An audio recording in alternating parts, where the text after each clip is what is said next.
This episode does not name names.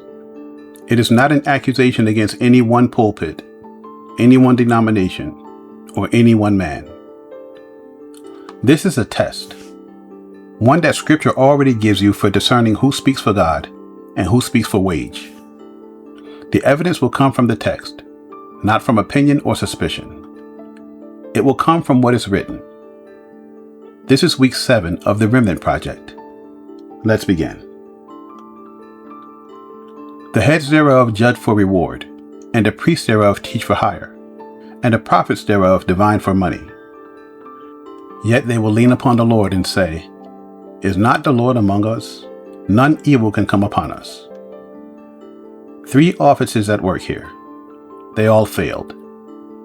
The judge took a bribe, the priest took a fee, and the prophet took a wage. And every one of them still said the Lord was with them. Jeremiah named this same pattern long before any modern pulpit existed. Jeremiah 23:16. Hearken not unto the words of the prophets that prophesy unto you. They make you vain. They speak a vision of their own heart, and not out of the mouth of the Lord. A vision of their own heart. Not a word from God, a projection of the self dressed as one. You've seen this kind of voice before. Confident, certain, self-assured. The names change. The pattern does not. Ezekiel names the same failure in the language of the shepherd.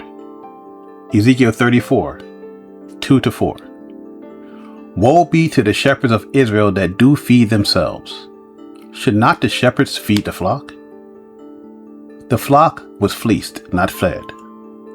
The weak was not strengthened. The sick was not healed. This is the marker.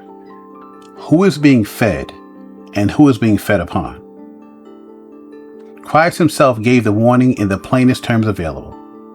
Matthew 7:15. Beware of false prophets, which come to you in sheep's clothing, but inwardly they are ravenous wolves. The danger was never that the wolf looked like a wolf. The danger is the clothing. The wolf dressed as a sheep. Matthew 7:16. Ye shall know them by their fruits. Not by their platform, not by their following, not by how the message makes you feel, by what the message produces over time. No one need announce that they are a prophet. A true prophet does not need to announce themselves. The function will show it. The fruit will speak for itself. Paul warned the elders of Ephesus that the danger would not stay outside the church. Acts 20, 29-30. For I know this, that after my departing shall grievous wolves enter in among you, not sparing the flock. Also of your own selves shall men arise, speaking perverse things to draw away the disciples after them. Not only from outside, also of your own selves. The pulpit itself is not exempt from the warning.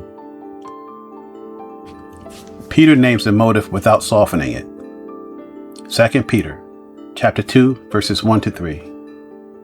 There shall be false teachers among you, and through covetousness shall they with feigned words make merchandise of you.